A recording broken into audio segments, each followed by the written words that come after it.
moving forward, a week from now, a month from now, a year from now, you'll forget all of it and you'll just enjoy those new floors. It's kind of like me this morning. I had somebody break into my truck. Hopefully in a week or 2 weeks or a month or a year, I'll be, but I'm just so frustrated right now. How'd you find out? How'd you know? Well, my alarm went off. I was in bed and sleeping actually, and my car alarm beep, beep, beep went off. And I jumped up out of bed. I knew what it was immediately.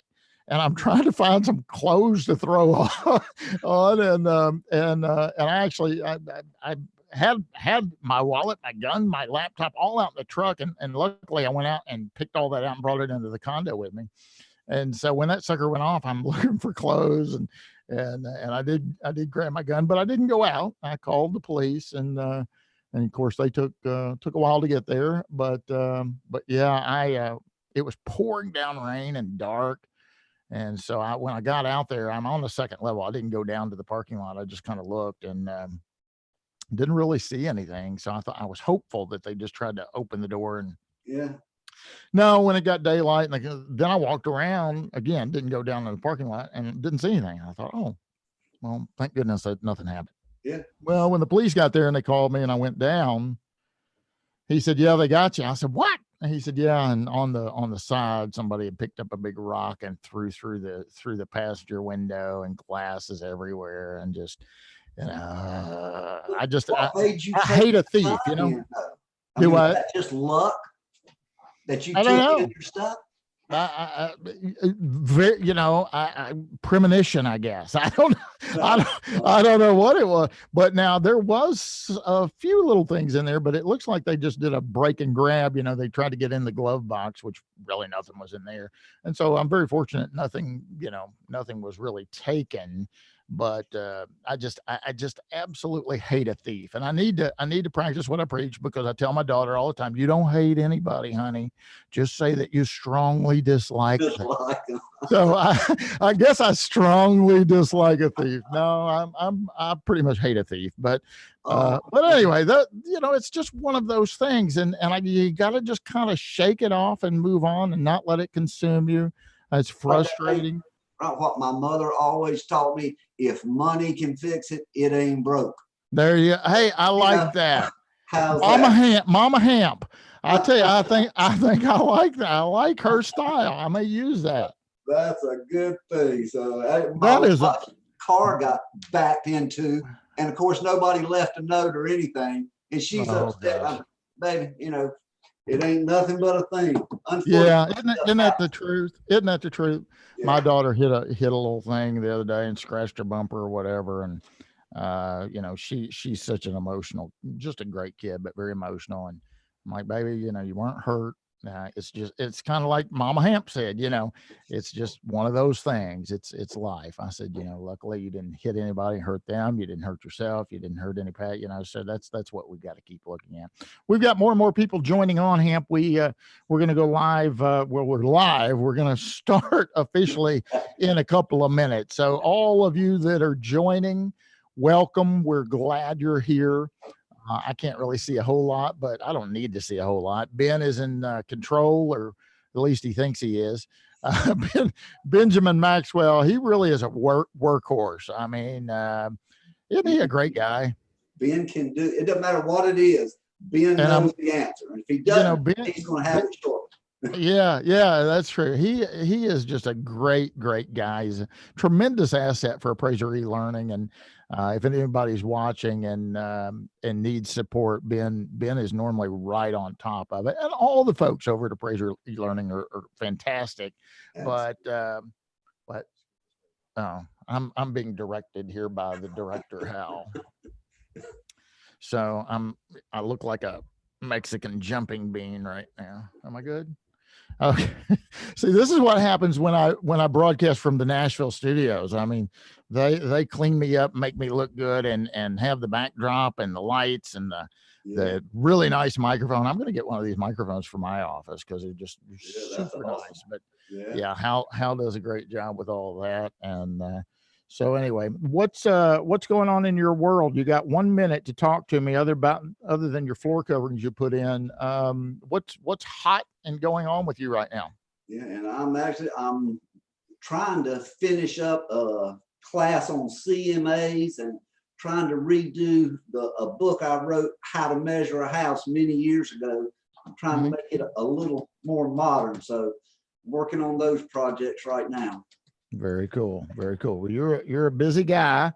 I think yesterday, you don't even know this, but I think yesterday I branded you Mr. ANSI. I hope that's okay. I can do it. I hope that's okay. I have a bad habit of doing that with people. You know, Lamar Ellis was on my show, and I started calling him the drone guy. So he's known as the drone guy. And Ben and I were talking.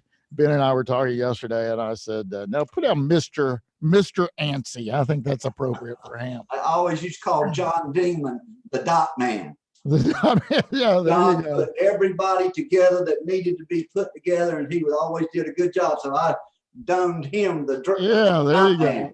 There you go. We've got these labels.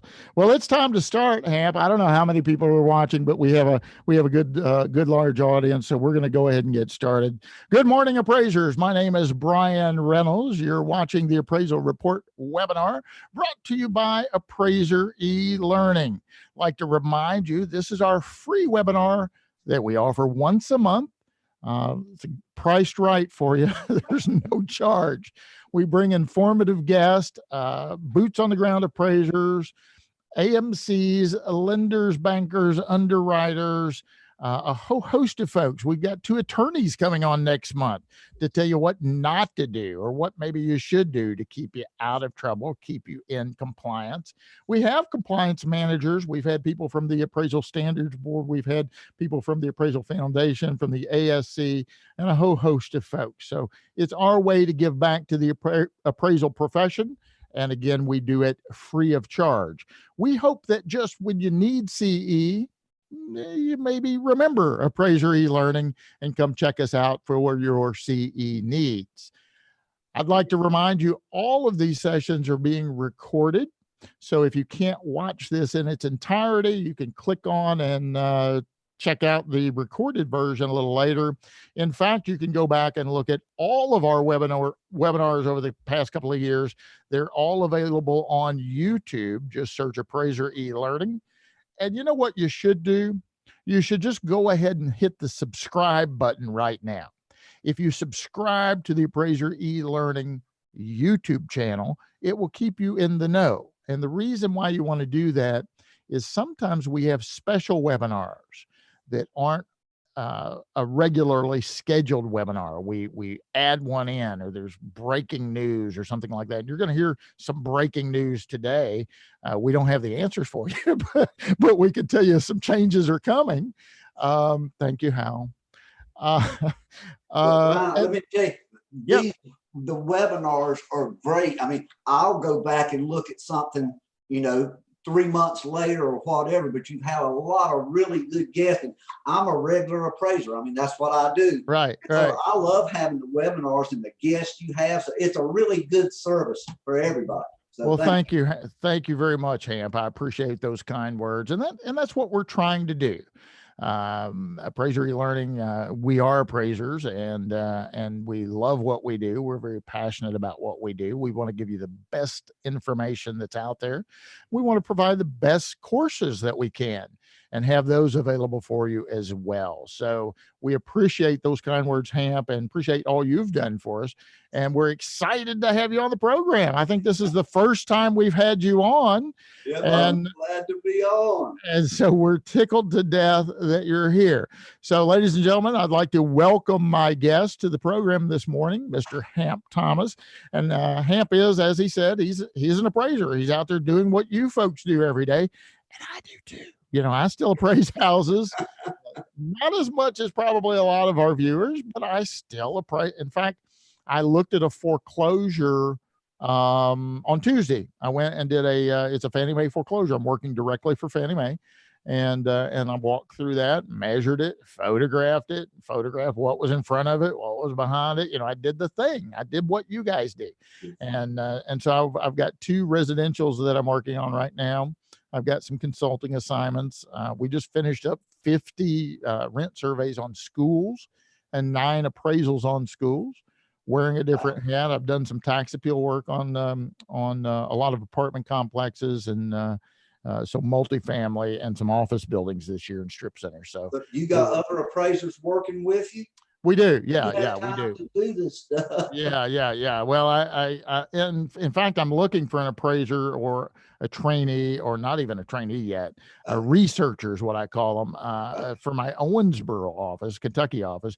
But yeah, we actually are in need of a certified appraiser in Tennessee. So if anybody watching is looking for something different, maybe looking for doing part of the function instead of all of it, give me a call outside of this. I didn't mean for this to be a commercial, but we are looking for a certified appraiser in the Nashville land area. So, and my appraisers don't ever have to talk to a client. We have somebody else do that. So reach out to me independently of this webinar. So Hamp, I've opened the window slightly, but I would like for you to introduce yourself and let everyone know a little bit about who you are and what you do.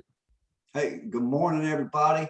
Hamp Thomas. I live in the Pinehurst area in North Carolina, and I have, probably about 50 golf courses within 20 miles of me. So occasionally I chase a little white ball, but I always say appraising is the best business in the world. You know, you get to stay home. You get to decide, pretty much what your schedule is. And I mean, it really is. It's a great job. And I mean, really, I get paid to do appraisals. When I get up in the morning, I'm going to the next appraisal. I'm scheduling appointments. But I was a realtor for like 10 years. And a guy finally talked me into becoming a trainee and starting to do the appraisal thing. And when I first got the appraisal license, I thought, well, I want to buy a book or take a class on square footage. There's got to be something. I thought that was pretty simple. Mm-hmm. Well, there was nothing. So, I started trying to call anybody I could and find out. And when I started calling a lot of people, some of the realtors told me that, no, don't talk about square footage. You're just opening a can of worms. It's going to be a problem. And they told me no, not to do it. Well, it was on from there.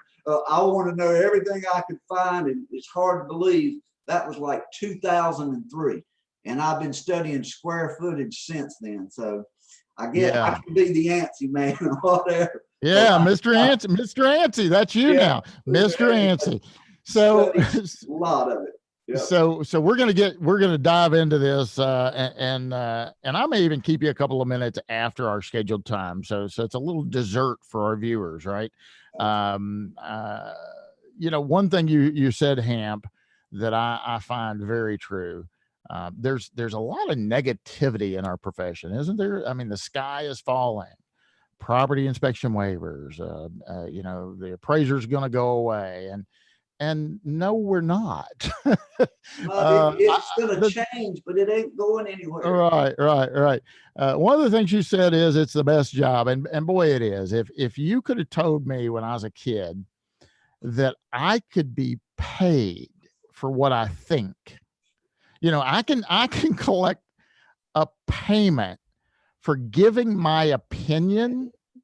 My God, I can give my opinion all day long. Get out your checkbook, right? So appraisers are a very opinionated group.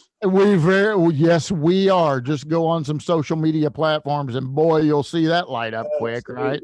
Yep. So let's talk about square footage. That's the hot topic of today. I would like to remind our viewers that on this webinar, on our webinars, we do something a little different than maybe other webinars you've been exposed to. We allow you to ask questions real time. So if you have a burning question, or when we get into this, right, if you have a question you want to ask, type that in and we'll get to as many of those as we possibly can. I'm sure we've got a big audience today. So if we don't get to all of them, it's highly probable Hamp or I will reach out to you independent of the webinar and try and get those questions answered. But we'll get to as many of those as we possibly can. And Hamp, we'll find particular points during the broadcast to ask some of the questions instead of as they come in. I'll probably let some bank up and ask you 5 or 6 at a time. Okay.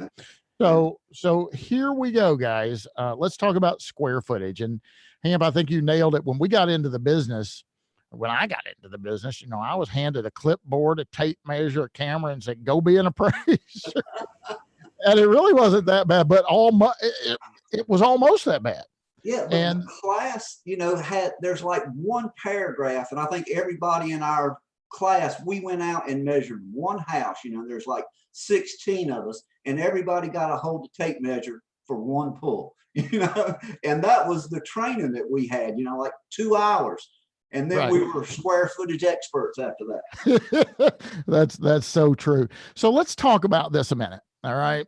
Because we've got a lot of appraisers watching, but we have non-appraisers watching as well. Okay. And we've got a lot to talk about today. All right.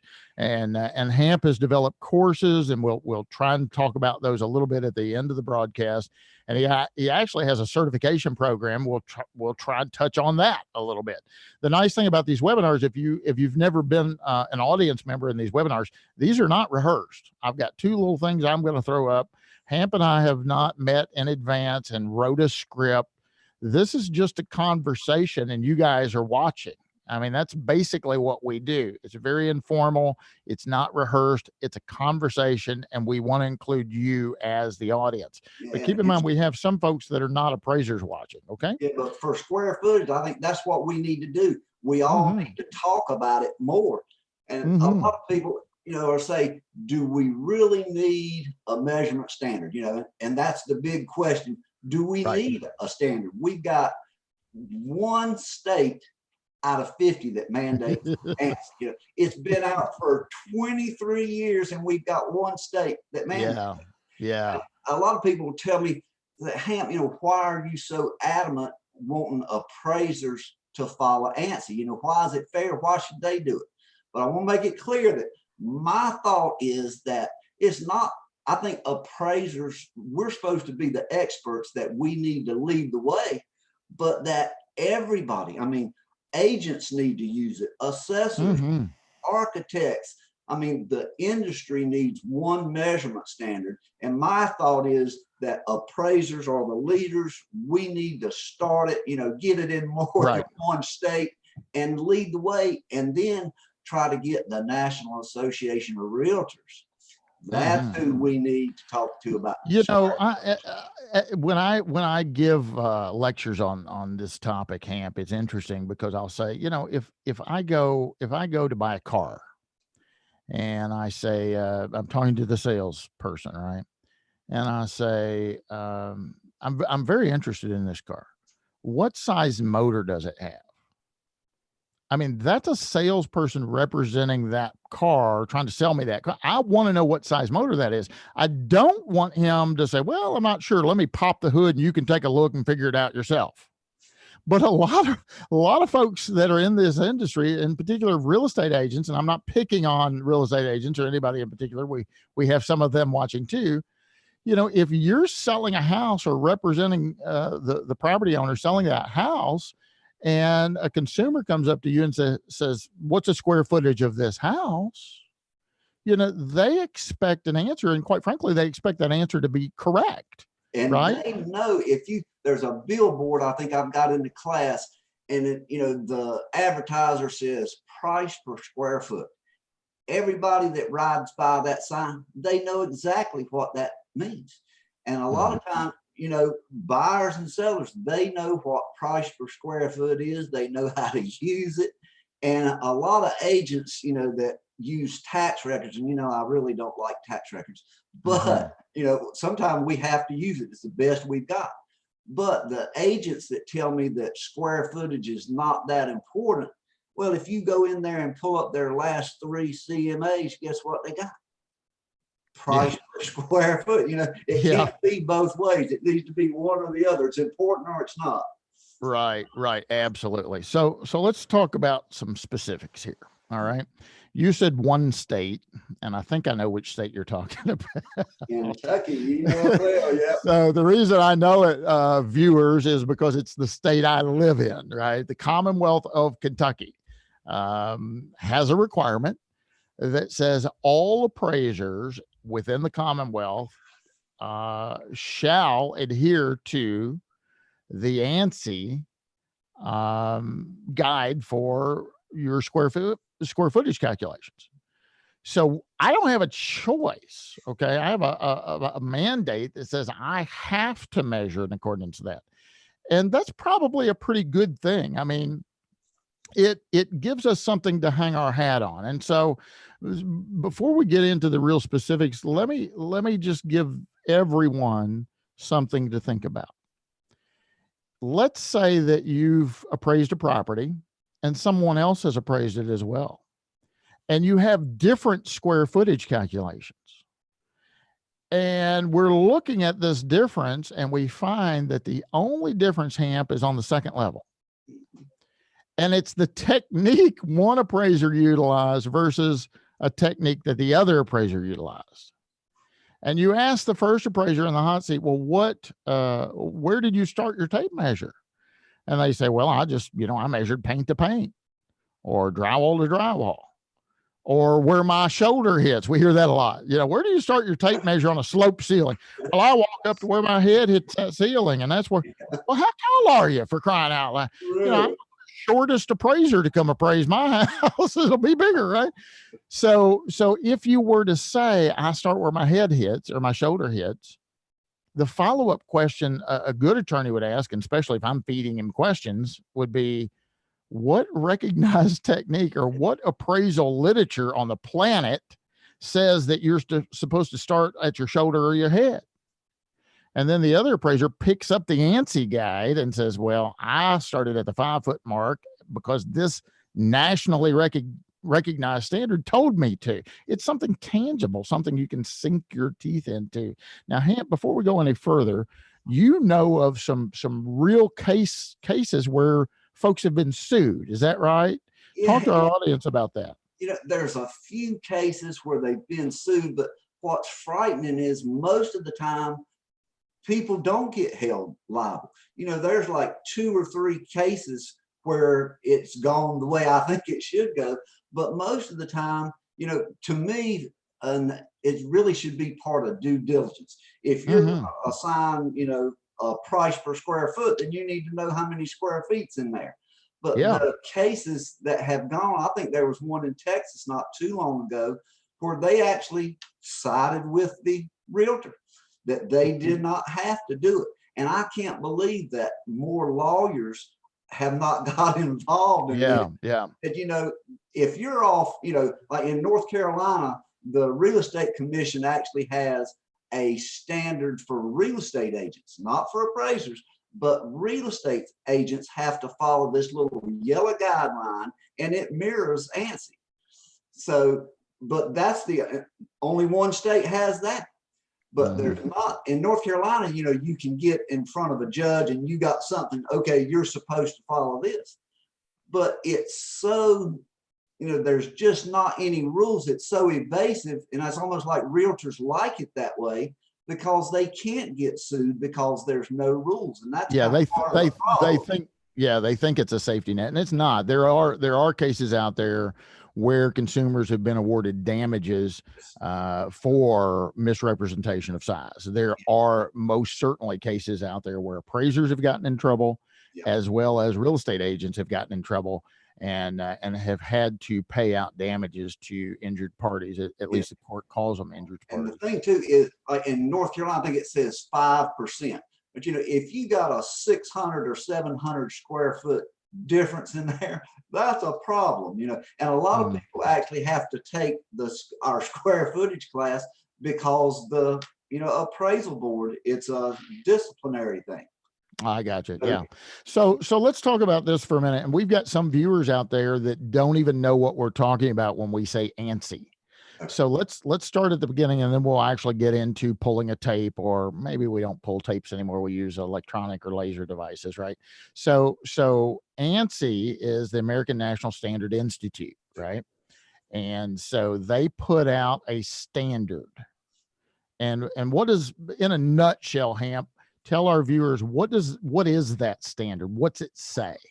Yeah, and the standard, this was developed actually at the direction of the National Home Builders Association. Right. And it was started, opened in 1996. And when it came out, everybody thought, okay, we finally got a standard, you know, everybody's going to get together and follow this. Now we've got a rule. And, you know, here, like I said, 23 years later, and we don't have an agreement on it. But that standard, they review it. I think they review it every year. But they updated it, I think, in 2003, 2013. And, of course, they're working on one right now. And they're 2020. Yeah. So they don't update it necessarily every year, but in the standard itself, it says that it will be reviewed every so often. Exactly. And the current edition that's available right now is 2013. So our viewers, if you don't have a copy of that, you can Google it. You can find it. There may be a small fee to download that, but you can reach out and get a copy of the 2013 ANSI guide. We encourage you to do so. Yeah, if you're measuring houses, you need to have a copy of that. So we're going to start talking about the guide and then some measurement challenges, if you will, in just a second. I'm going to ask Ben to put up a reference, okay? So, and Melissa Bond's watching. Hi, Melissa. Melissa says that, I lost her. Mississippi appraisers must utilize ANSI or the AMS standard for residential properties. It is a statutory issue. But let's talk about most appraisers that are watching this, or most appraisers across the country, right? Because most appraisers, as Hamp said, don't have any measurement standard. So what you're looking at right now, folks, is a frequently asked question in USPEP. Okay. So the question, I'm not going to read this all, but basically it's talking about measuring. Are appraisers that are bound by USPEP required to adhere to ANSI? The answer, as you can see, is no. You're not required to. But look how many words they took to say no. I think they're saying more than no. You know, it does go on to say that appraisers they're required not to render appraisal service in a careless or negligent manner. Appraisers have to use due diligence and due care. Look at the very last sentence there, including gathering factual data such as square footage. So while the Appraisal Foundation in this frequently asked questions says, no, you as a practicing appraiser do not have to comply with the ANSI guide, maybe you should. that's how I'm reading it. It's like, no, you don't have to, but you know, gosh, maybe you should, right? So let's talk about it. And we are getting some questions in, and we're going to get to those in just a minute. Yeah, and Bryan, let me back up just a second. Go ahead. I thought she said that it was required in Alabama and Mississippi. If somebody knows for sure, because I had heard that they withdrew the mandate. So I'd really like to know if that's still mandated there anywhere besides Kentucky, if somebody knows for sure. Okay. She says MSC APP push for ANSI. It was the state licensing department that inserted the AMS. So apparently they have a choice. And so real quick before we get in, and we've got so much ground to cover, Hamp, I'm going to keep you more than an hour, if that's okay. I've made an executive decision here, and we're gonna keep you a little longer. So all you guys watching, relax.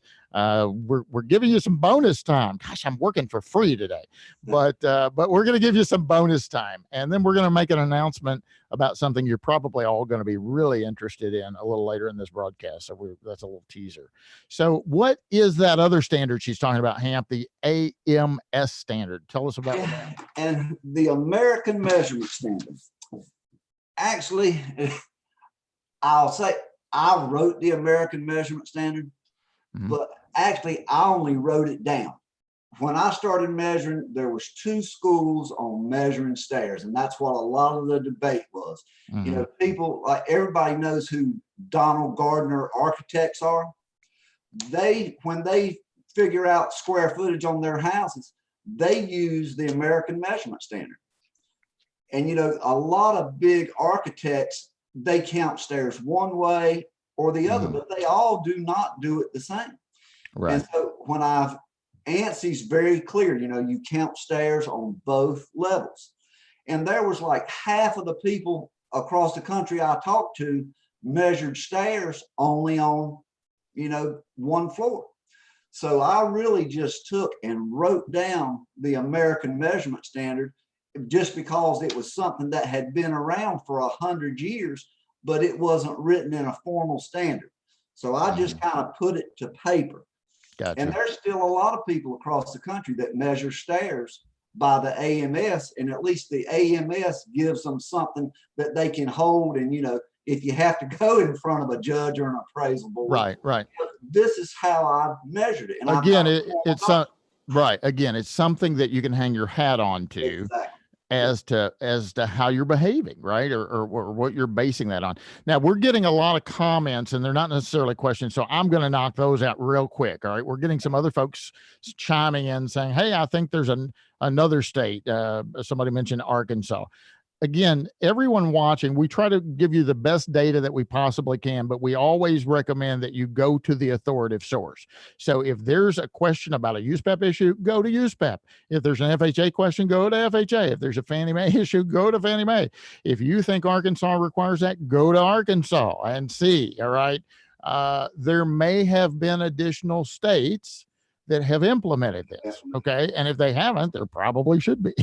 I know Texas is considering it, and there's people that support that, people that don't. We have another series of questions of folks asking if your state requires it, like Kentucky. And then somebody said, if Ohio made it a standard, would you be required to take a CE class with regard to ANSI? Well, I can answer that for Kentucky. The answer is no. Okay. But maybe there should be. And I think Mr. ANSI would probably agree. He thinks everybody on the planet ought to take an ANSI course. And probably his, but obviously I do. It's my class. But I mean, what's so cool is the people that have been doing this for 20 and 30 years that take this class and say, I've always heard the name ANSI, and I thought that's how I measured, but I never really, looked at it that closely or knew exactly what the rules say. So if you can take or be an appraiser for 30 years and still learn something in that class, maybe everybody should take it, especially new people, Yeah, absolutely. So let's I'm going to get to some of these questions in just a second, but you mentioned one a moment ago, and I know our viewers are very interested in getting some insight. So I think we've laid the foundation of what ANSI is. Some states require it, most don't. USPAP doesn't require it, but suggests that maybe you should. At least that's how I read it, right? So we're gonna get into some specifics here. But Hamp, a moment ago you mentioned the stairs. Okay, so let's talk about that for a minute, because there's a lot of practicing appraisers out there that struggle with that, and I have them in my class weekly, right? I have appraisers that take the stairs out. I have appraisers that don't take the stairs out. There's some inconsistency. So let's talk about that real quick. And we're probably not going to be able to cover every potential example on the planet right now, but let me give the basis here, and then you can expand on this. Okay.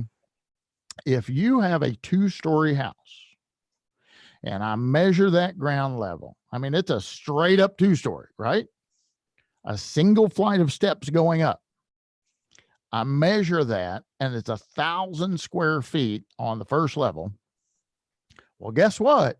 There's 1,000 square feet on the second level. Ladies and gentlemen, that is a 2,000 square foot home, period.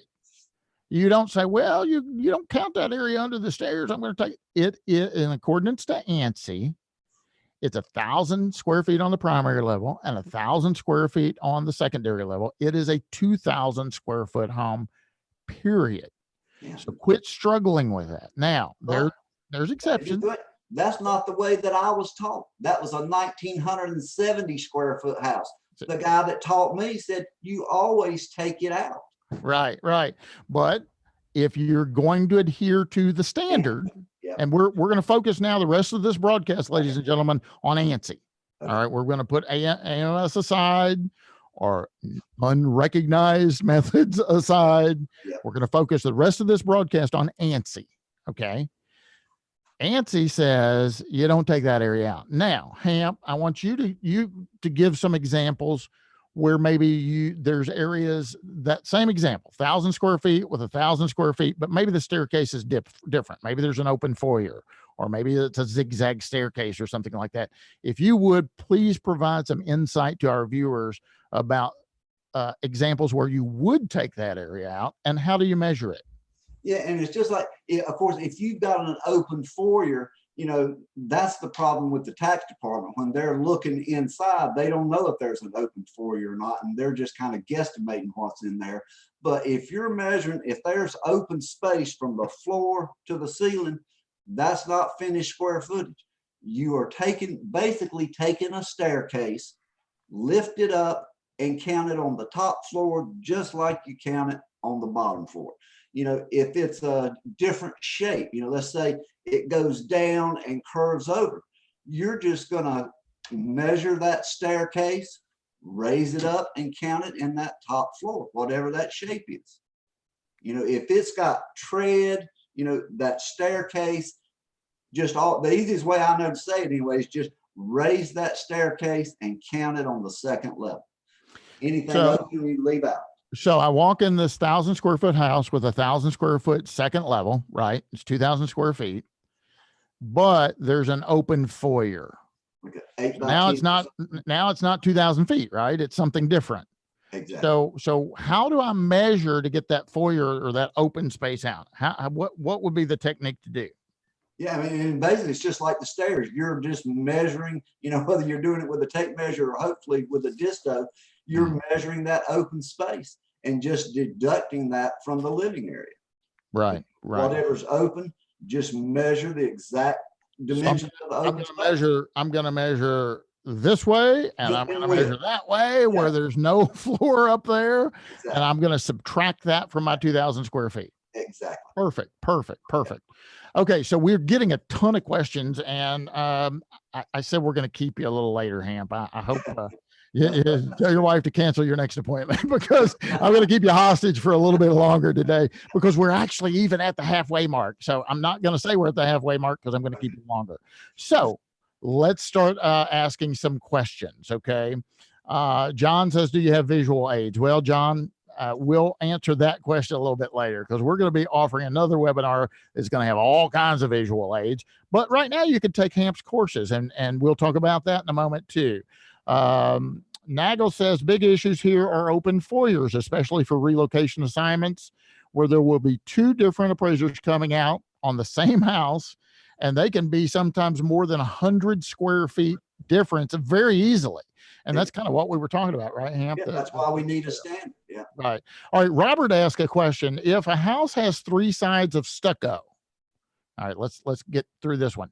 Okay. The house has three sides of stucco, and the front has a brick exterior overlay. Do I count the thickness of the brick in my exterior measurement? Great question. Yeah, and my answer is yes. ANSI says count it from exterior dimensions. If you got a vinyl sided house, you obviously don't have that much exterior. If you got a concrete block house, you got a pretty thick exterior. Yeah. It doesn't matter. ANSI says exterior, you know, just put it on the corner of the house. Yeah. Cobra, I think. Exterior window pop-outs that are not floor to ceiling. Is there a standard for measuring those? Yeah, or I mean, ANSI covers that. You do not count that space. That's in the, ANSI has 6 sketches, and that's one of the things that are in there. It says if it's not floor to ceiling, you know, you do not count that as GLO. Lisa from Texas. Hi, Lisa from Texas. Hello from Texas, and thanks for being here. Well, thank you for being here, Lisa. I want to polish my measuring of converted attic spaces or second story with lower angled ceilings. So we will be talking about those slope ceilings in just a second. Guys, I'm going to take a little break and say we are at the halfway mark. I am going to keep them a little extra, so don't panic. Please keep your questions coming in, and we've got a lot of ground to cover. Here's what I'm going to do just because I like you, right? Hamp has 2 courses, and I'm going to let him expand on this in a minute, but I've got to get through this little halfway mark. Let's just do a discount code Benjamin, and it's going to be Hamp's new name that I branded him today, Mr. ANSI.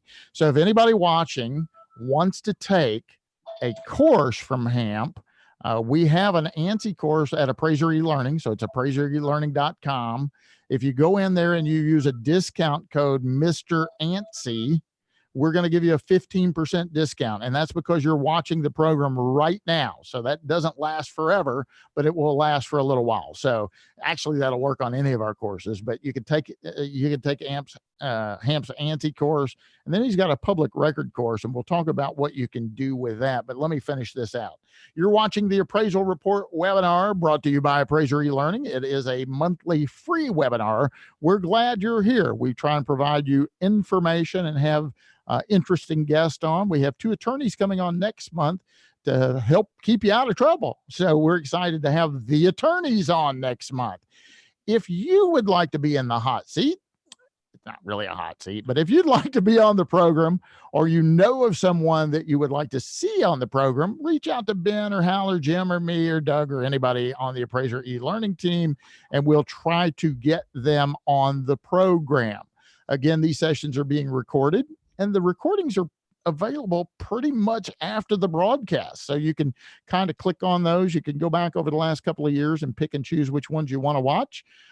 Play us in the background while you're working. Why not? It's the Appraisal Report webinar brought to you by Appraiser eLearning. And finally, go ahead and click the subscribe button. I'm going to give you a second. Go ahead and click the subscribe button to the YouTube channel so that you know what's going on. And real quick, and then we're going to let ANSI talk to you real quick about the certification he offers. So I'll give you a little plug there, Hamp. But we've got a new series of webinars coming out, ladies and gentlemen, and we're super excited. We had our first one last month, and Ben, help me if I'm wrong on this. November the 7th, we have a paid webinar. It's $49.95. It's movie and a dinner cost, right? Just stay home one Friday night and don't go to your movie and dinner. You get a 2-hour webinar with Scott Cullen and I to talk about depreciated cost analysis. It's information that will help you support your adjustments.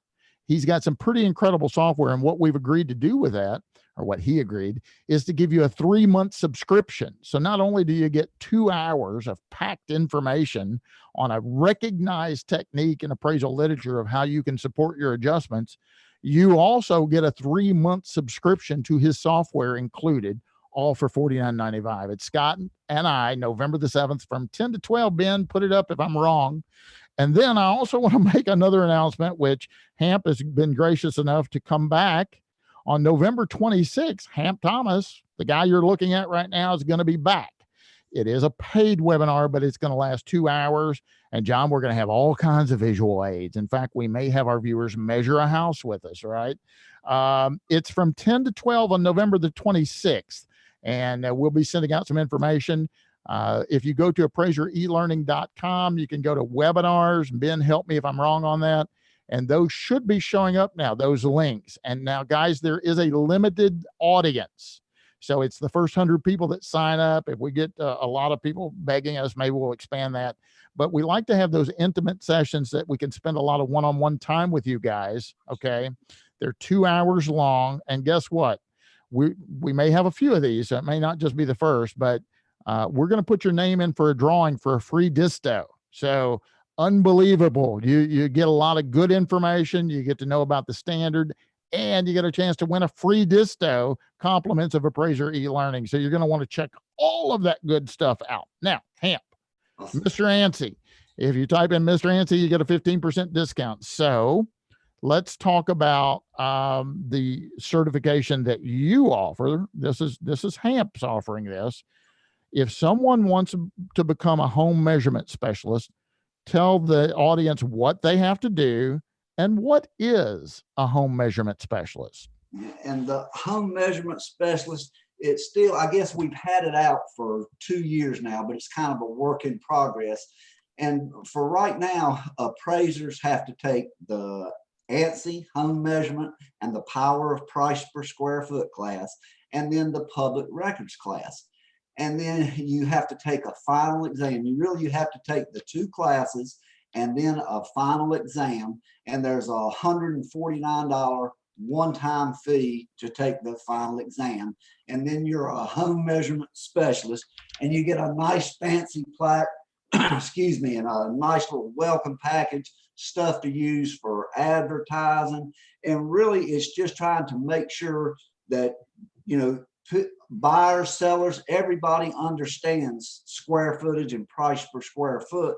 And it helps for you to say, I understand what ANSI requires. I understand the disclosures, you know, that you understand why tax records are bad, that you have learned more than your peers about measuring square footage and following the ANSI standard. And then you can put 3 letters at the end of your name, and you are a HMS. You know, we got a national certification on there, so you can become a home measurement specialist. And, you know, go to homemeasurementspecialist.com and check it out. And thank you for the plug, Bryan. Yeah. And those watching, listen, this is a way for you to add a book of business. It really is. I know a gentleman right here in Nashville that says about 25% of his receivables are on measuring services. I know we've got a guy back in Owensboro that measures for realtors on a regular basis, just charges a fee to go out and measure. And guys, this is a book of business. And Hamp, you don't have to be an appraiser to get that certification, right? Anybody can do that. And actually, there's 3 courses coming out where actually realtors can get this, and anybody can get it. You know, what you have to do is prove that you understand this information. But there's a lot of people doing this for realtors now.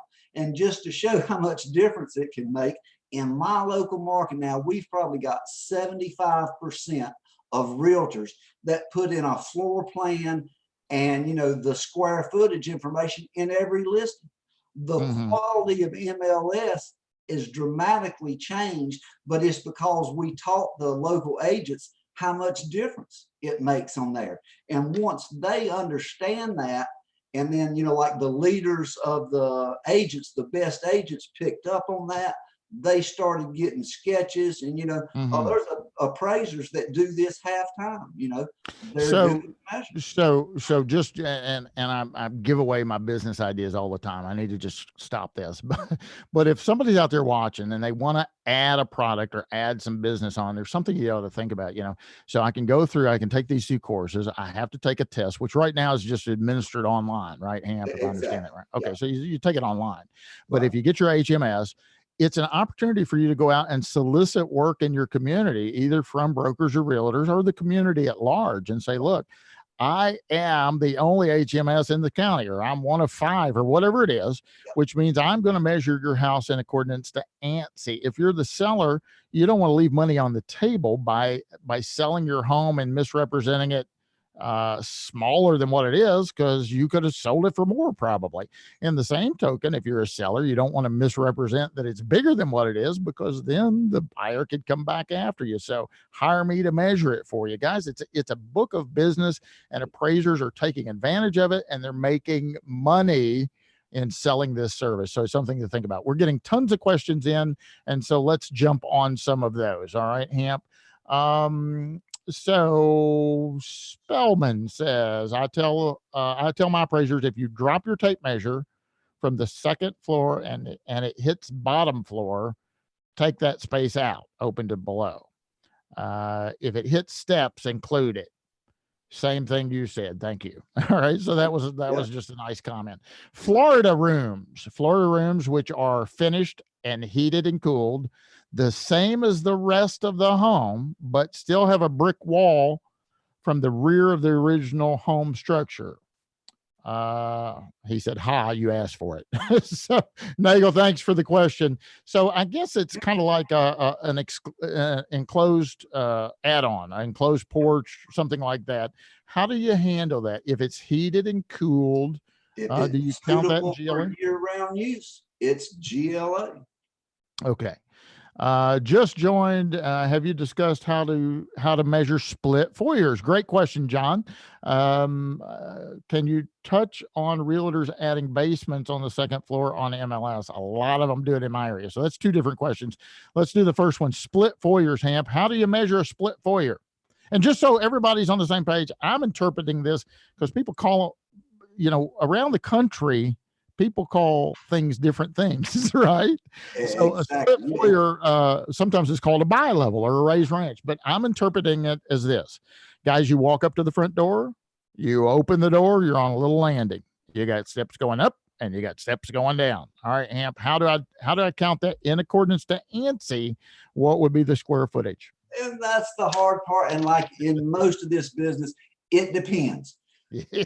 If you follow ANSI, if any portion is below grade, it is below grade, and you're supposed to separate it out. And let me just kind of throw this out here. In commercial appraisal, there's like 7 different measurement standards. In residential, we really only have one nationally recognized. We have a problem with people, with buyers, agents, everybody understanding lower levels and below grade. It's a big problem. You got a 3,000 square foot house and the appraiser comes back and says, no, it's 1,500 square feet and it's got a 1,500 square foot basement, like the bi-level, whatever there. Right. People don't understand that. So how about we have a ANSI Mountain Edition or Basement Edition, and then we have a Southwest Edition where they've got, you go outside to a detached space and they include that, what the local market decides. And the problem with those bi-levels, in some areas, appraisers do it by the book and they say if any piece is below ground, ANSI says to list it as below grade. Some appraisers don't do that. And even that's okay. You just have to disclose what you do and do everything the same way. Yeah, and it's okay for if you're in a state that doesn't have a requirement, right? So, exactly. So what Hamp is saying is if any portion is below grade, it's basement and not counted in the square footage. Obviously, it contributes, it adds value. You're just looking at it separately. So, and that's a big thing. ANSI is only something that helps us have categories for comparison. It doesn't have anything to do with value, really. Right. Jake asked a question. Can you touch on realtors adding basements as a second floor on MLS a lot or doing it in my area? I know, Jake, for me in my area, they have split it out several different ways. So it'll say total square footage. And yes, the real estate community is including that.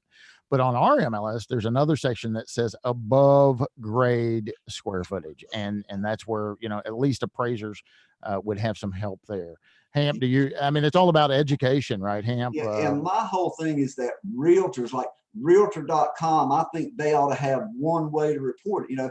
We used to have over like 880 different MLS systems. I think we're down to right around 500 or below that now. But they all should have the same thing. There's like over 50 different names for finished square footage in these MLS systems.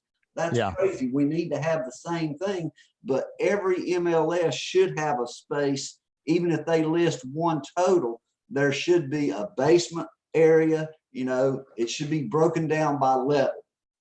Right. So let's see. France asked a question. When measuring garages, sometimes there's an extended wall. Should I use the expansion joint in front of the garage door? I'm not sure I understand. I'm not sure if I'm understanding that. Yeah. And let me say France, but let's Hamp or I will reach out to you independently of the webinar, and because we need a little bit better understanding of your question. But Hamp, talk about how you do measure a garage. Okay. Yeah, so I have an attached or a built-in garage, or not a built-in, but an attached garage. Where do I start my tape measure? Yeah. And somebody asked a question before about a finished garage, and VA has the rule that says if there is still a garage door in place, it's a garage. It doesn't matter how it's finished inside. Now that's a pretty simple rule. ANSI really doesn't say. In one place it says a garage is never GLA, and then it kind of contradicts that later. So, there it kind of depends on the local market. But a garage, you start at the exterior wall, and when you get to the house, that is the exterior wall for the finished living area. So the tape measure stops at the beginning of that wall. So you start outside the garage on the exterior, whether it's vinyl, brick, whatever, start your tape measure there and go to the finished wall, the sheetrock or whatever the surface is, and that's where the measurement ends. Very good. Let's talk about slope ceilings for a minute, because that's a hot topic, baby. And let's get some insight on that. And Hamp alluded earlier in the broadcast. There is some potential changes. We don't know for sure that may be coming to ANSI. There is a consensus committee, and I don't know how I'm actually on the committee, right? So I tell appraisers, get involved.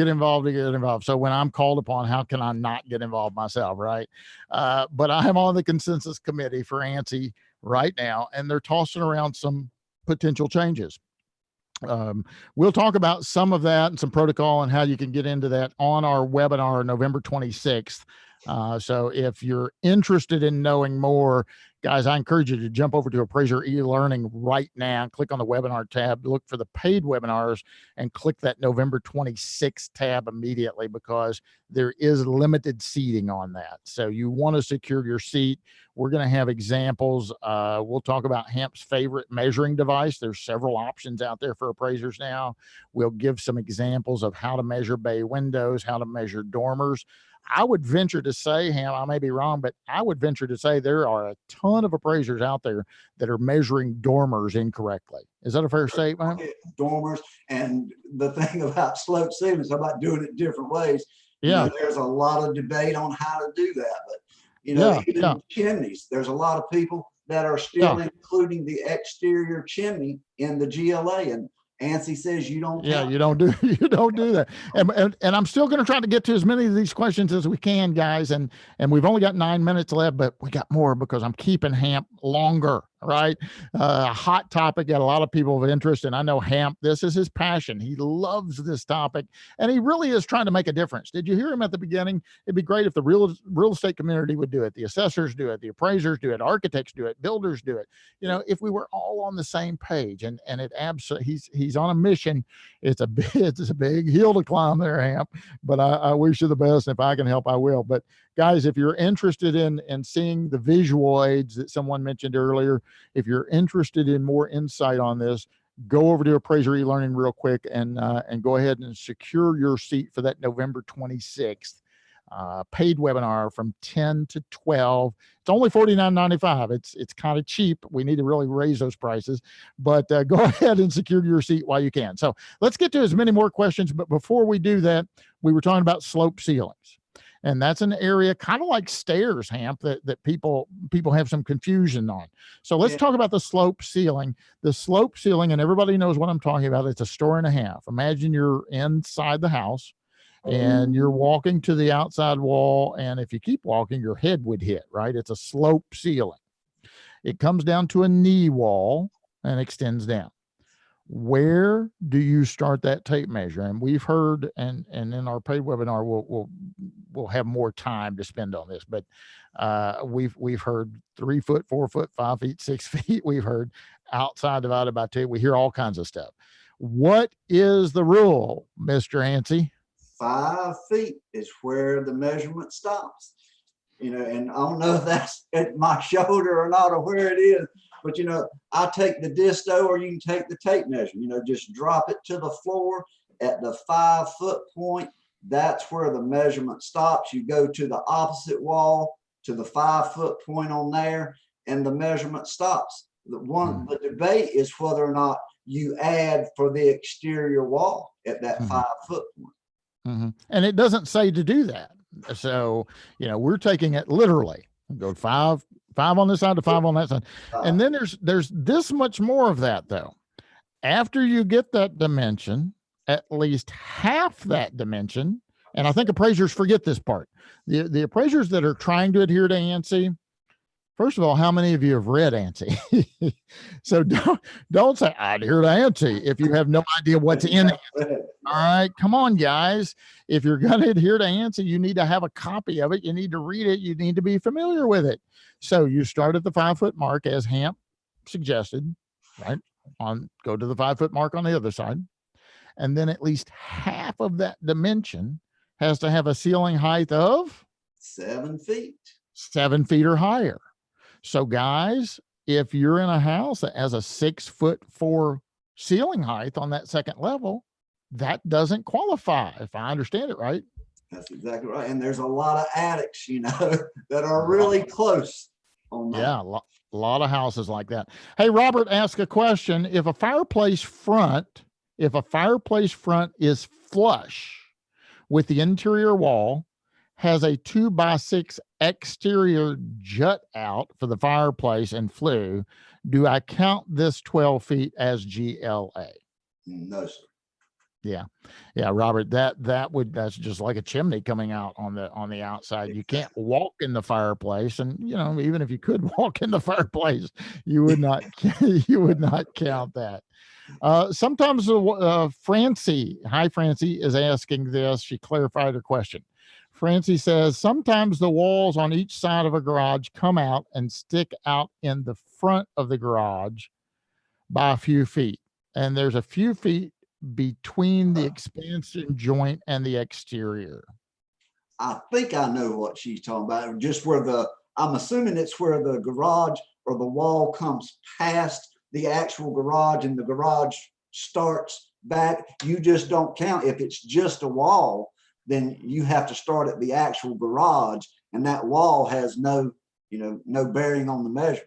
I need to see the sketch for that to be sure, but I think that's what she's saying.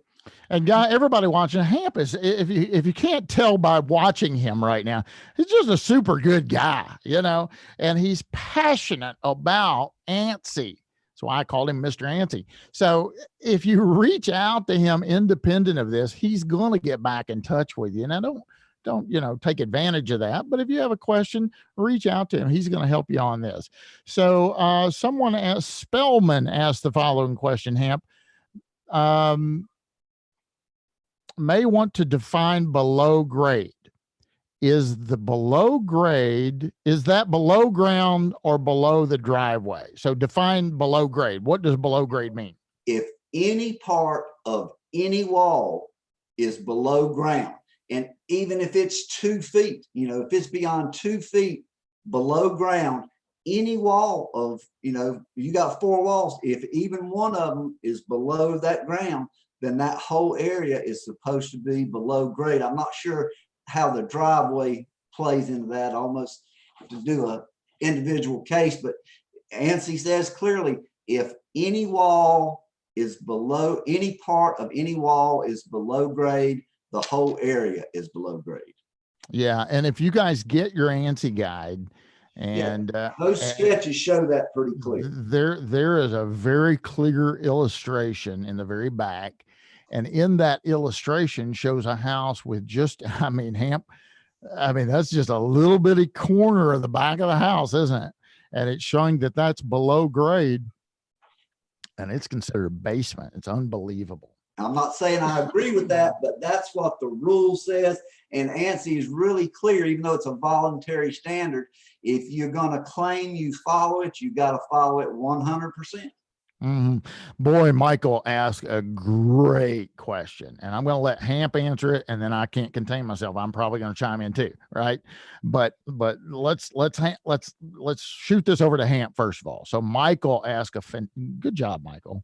Michael asked a great question. How do you reconcile using an ANSI standard when the local measurement custom is different? And this is what I like about this question. And the market recognizes that custom. What do you think, Hamp? Well, truthfully, I think that you have to follow the local thing. Mm-hmm. If everybody in MLS is listing properties one way, your best information, you got to use what's in the local market. And ANSI says that you can, or Fannie Mae, you can not follow ANSI if you describe exactly what you're doing. But sometimes if that's the best information you've got and the local market does it that way, I say use the local market. They should be in charge. Yeah, we really struggle with that in Kentucky because, again, I have to comply with ANSI, right? So Michael's point really hits home for me. Let's take the example that we were talking about, the slope ceiling earlier, and we said at least half of it has to have 7 feet or higher, right? So what if you go into a house and it's on the primary level, the ground level, there are 2 bedrooms, 1 bathroom, a kitchen, and a living room. Okay, 2 bedroom, 1 bath, kitchen, living room. You go up the single flight of steps, and upstairs there are 2 bedrooms and a bathroom, but the ceiling height in that whole level is 6'4". Jeez. So I can't count the square footage on the second level and be in compliance with ANSI. But you better believe in my market participants is viewing that as a 4-bedroom, 2-bathroom home, most certainly not a 2-bedroom, 1 bath. So it's a real challenge for me, right? So I think the way, and and I'm certainly not your regulatory board. I'm not an attorney. I'm not a judge. We're doing the best we can here, guys. But I think that you wouldn't be misleading and that you would be in compliance if you said, the market is viewing this house in this particular manner. And because I'm an analyst, I'm going to view it in the manner that the market participants view it. But because I'm required by statute to adhere to ANSI, here is the square footage in accordance to ANSI. Here is the square footage how I think the market perceives it. Yeah. And so I'm doing more than the minimum. Exactly. You're explaining everything that you're doing. Right. So Michael, I hope that answered your question. I'm not sure if it did or not, but I hope it did. So Hamp, we've had some people, and I'm keeping you a little extra. Is there a standard for basement ceiling height? Kathy asked that. Hi, Kathy. I'm sorry I didn't get back to you privately on that. I'm just got a lot going on. Kathy is asking you, Hamp, is there a standard for a basement ceiling height? Yeah, I think there's like 6'4" that there can be pipes down. The ceiling height still needs to be the 7 feet, but you can have pipes hanging down, up to that 6'4" point. Okay, very good. Hey, Benjamin, if you've got a moment, let's throw that Fannie Mae thing up real quick. I'm just adding this on to give our viewers a little extra, just because we're feeling generous. Again, we are offering a 15% discount on any of our courses, in particular Hamp's courses. If you're interested, just use the discount code Mr. ANSI. Mr. ANSI will get you 15%. Okay. So what we show up here on the screen right now is the exhibit requirements for Fannie Mae. And I've got so much stuff on my screen, it's hard. But you can see for exhibits, and this is for an appraisal report. The following table must accompany the appraisal report. And let's look at, we just cut it off because I wanted to focus on the building sketch. So look at the building sketch. An exterior building sketch that indicates the dimensions and calculations that demonstrate how the estimate for GLA was derived. Guys, that's the only thing you got to include in your appraisal report. An exterior building sketch. This is for Fannie Mae. Now, FHA requires something different, but as far as the porches and any additional things, right? Detached garages, FHA wants, but we're talking about Fannie Mae right now. An exterior building sketch that indicates dimensions and calculations that demonstrate how you got the GLA. So guys, all of you out there right now that are putting bedroom, living room, kitchen, there's no requirement to label anything. It says draw a box and put the dimensions and tell me how you got the GLA. Now you can see it goes on to say if a floor plan is atypical or has some functional issues, it's functionally obsolete, thus limiting the market appeal for a property in comparison to competitive markets. Fannie Mae then wants a floor plan that includes interior walls. So if you say the subject property has functional obsolescence attributable to the floor plan and competing properties do not, then they want the bedroom, living room, kitchen, bath, and actually one step more, it says right there in front of you, interior walls. So Those of you that are doing consistently adding all those labels in, you don't have to. Now, I know I already know you're going to yell at me. Well, my client's going to want it, right? And like maybe they will. Fixtures and all that. A lot of people put in, the toilet and the shower and that stuff, and it looks great, but that's a lot of time. Guys, we get, as appraisers, we get paid for two things. We get paid for our time and our knowledge, right? And maybe you educate your client. Hey, John Dingman's on here, and shout out to John. He helped me. We were in DC, and I told you guys at the onset of this, I am a practicing appraiser. I still appraise, and I got a revision request while I was in DC, Hamp. And and I fixed them all and sent them back. And one of them said, well, you failed, because one of the things we wanted was the FHA case number on the top right-hand corner of every page of your report. And I'm like, I can't get it on there. My software lets me get it on, the majority of them. And John was walking by, and he's like, let me have that. So he started typing up my response. Well, what we did, guys, I started it. I sent all this to my administrator, and I started it by saying, time for an education lesson, right? I'm going to educate my client. And I said, time for an education lesson. It says in the FHA protocol that, you put it up there, but it also says you don't have to put it on every page. It's not possible in most cases to get it on every page. And John was helpful for that. So thanks, John. I know you're watching, and thanks for typing that up.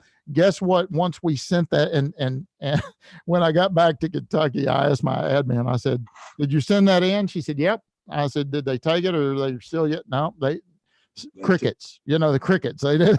They were educated. But I said, did you leave that in there where I said time for an education lesson? She said, no, Bryan, I took that out.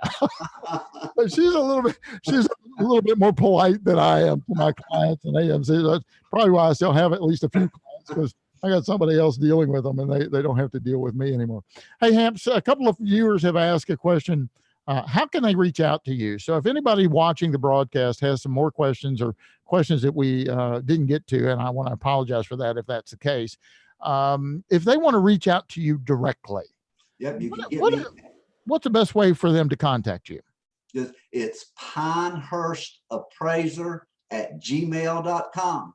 pinehurstappraiser@gmail.com, or 910-603-2690. Very good. Well, we are so happy that you're here today. I am going to ask you just like two more questions. We've already kept you over time, and I hope our audience appreciates that, because I sure do. Hamp, appreciate you willing to hang in there and take one for the team. But I want to just remind folks that Hamp has agreed to participate with us in a paid webinar where we'll get even deeper in the weeds on this topic. It's November the 26th. We may do another one, but right now we have one scheduled for November the 26th. The webinar will be from 10 to 12. It's $49.95. The seating is limited. We may do another one depending on the market demand. However many we have, we are going to have a free drawing for an ANSI, for a disto. So that's pretty cool. You get a chance to win that. Also, we have another one November the 7th. Check that out. That's with Scott Cullum. If you're having problems with how you're getting that adjustment for car storage, Scott's got a solution for that. And that's coming up on November 7th. We had a great turnout in our first one. Learned a lot of stuff. And so we're bringing that one back again on November the 7th. And that also has limited seating. So if you're remotely interested, we highly recommend that you lock your seat, reserve your seat today if possible. Hamp, the courses that they take, you mentioned the ANSI course and the public records course. Those are occasionally taught live. So they don't have to take them from us. They can come take one from you live. You teach those down in your home state? Yeah, and actually I don't teach them live, but okay. There's a Hignite training service in North Carolina teaches them. Okay, so they could go down to North Carolina and take that live. I mean, I'm not trying to talk myself out of business here, but I am trying to give our viewers all their options. And so they can go down to North Carolina, take it. I know that course has been taught in Arizona. I've taught it in Texas and in Las Vegas. John Dingman, I think, taught it out in California. So you might get a live offering if you like, but you certainly can get it on appraisereLearning.com. Both of the courses are available there. So it doesn't matter if our viewers take it live or if they take it online, that qualifies them to take your exam, right? Part of that home measurement specialist. And we've even got the new video class that's coming out very soon, I hope. And the video class, I always wondered why there wasn't a class, you know, especially for new people, that there should be a class that's all video. And then once I started doing it, I thought, to come up with 5 or 6 hours of video on measuring, it's a lot of time and it's a lot of work. Maybe that's why there wasn't one before. But anyway, hopefully that's going to be on Appraiser eLearning and Agent eLearning soon. And for somebody that is just starting or whatever, it's great to be able to see all the measurements in person. And anyway, I hope that's going to be a pretty exciting class. Yeah, and the courses, I know it will be, Hamp. You do a great job. And for those of you, if you haven't taken either the ANSI or public record, we encourage you to do so. It's a lot of good information. And there are videos in there. You're walking through how to measure the stairs, right? How to measure the staircase that you're going to count or maybe not count. And in our paid webinar, we're going to do some of that with you. We're going to talk about measuring those dormers, because a lot of appraisers, and years ago, I made the same mistake. A lot of appraisers are measuring dormers incorrectly. We'll talk about bay windows. We'll talk about Hamp's favorite measuring device. So you'll get some insight there, and we'll have some inner workings during that webinar. So we're super excited for that on November the 26th. Hey, one final question. Let's talk about this before I let you go, and then I promise we'll end this thing. ADUs, accessory dwelling units. Okay. Sometimes, and some people used to call them in-law quarters or mother-in-law quarters, or now they're referred to more often not as ADUs. Sometimes you find them in the basement. Sometimes you find them above a garage, attached garage. Sometimes you find them above a detached garage. So let me give you a few scenarios. I have an ADU above the attached garage. Do you count that in the GLA or not? If it's got access to the rest of the finished living area by a finished living area, then you count it. If it's detached in any way, if you got to go outside of finished space to reach it, you don't count it. It's gross living area, not gross living area. Great. So let's get some clarity on this real quick, because I got to keep it simple for me. We've got an attached garage, and I got an ADU up there above it, right? If you go down the staircase is from the primary living area, I count it. Exactly. If I have to go out in the garage, and we see these, right? I got to go out in the garage, walk through the concrete floor in the garage to get to the staircase to walk up and open the door, and then it's beautifully finished. I don't count that. Is that what I'm hearing? It's finished living space, but it's not gross living area. Okay. What if, I think I know the answer to this then, but what if I have a 2-car detached garage and I have an apartment above that? I mean, it's got a bedroom, it's got a bathroom, it's got a kitchenette, and it's got a living room. I mean, somebody can live there independently of the primary dwelling. It's an ADU above a detached garage. Is that counted in the square footage per inch? Not in the GLA. No, it's detached space. And remember, that has nothing to do with how much that space is worth. But for comparison's sake, if somebody puts that in MLS as, you know, say you got a 3,000 square foot house and a 300 square foot apartment, if they just list that as a 3,300 square foot house, that's not a fair comparison. So we always need to separate those spaces. So Beth just must have joined because she said, did we discuss something? And I don't think we did. And it's an excellent question. And so we're going to wrap up the broadcast on this, because I got to go do something to make money. I mean, we got to keep the lights on here, right? So that's why we'd like for you guys to join us on a paid webinar. We'd like for you to take some classes. We want to keep giving these free webinars every month. We also do a free podcast. And we enjoy bringing this information to you, but you know, every once in a while we got to keep the lights on. So Beth is asking this question, and it's a great question, Hamp. So get ready. Beth is asking, enclosed pools. Did you discuss enclosed pools? So you have a house and you got a family room, and on the other side of the family room is a rec room, and right in the middle of that rec room is an in-ground indoor pool. Do you count that or not? ANSI doesn't say. It really depends. And I truthfully, Beth, I don't know the answer to that, because ANSI doesn't say whether you do or you do not. You know, there's a lot of debate over if that's a functional issue, you know, if you count the cost to put it back to finished living area. But if it's got, you know, heating, if it's got vents in it, if it's suitable for year-round use, you know, can you walk on it? You know, can you walk on? Well, you can't walk on water, but I mean, you somewhere you can walk on it there. Yeah. So, you know, the best answer I think one could give, Hamp, is it's not addressed in the ANSI. And so that's something you're going to have to work out on your own. And I just fibbed because I said that was the last question, but Jerry slid one in. And so Jerry, I'm going to take good care of you. Remember me, buddy. You know, I remember you because we're way over time. I mean, way over time. But Jerry asked a really good question. So Jerry Z says, what if you have a finished basement, Hamp? Okay. You have a finished basement, but you have to go outside to enter that basement. Yeah, see it all the time. And it's below grade, and it's detached below grade, you know, and it should be different, you know, from something that has stairs in the house. But in our area, we have those all the time. You know, it's not finished basement space if you can't. So what I'm hearing is since you don't count it in square footage anyway, because it's below grade, right? It's really not an issue with ANSI square footage, because it wouldn't be even if you could access it from the primary level. But you need to recognize, is there a market reaction to that from a functional obsolescence issue?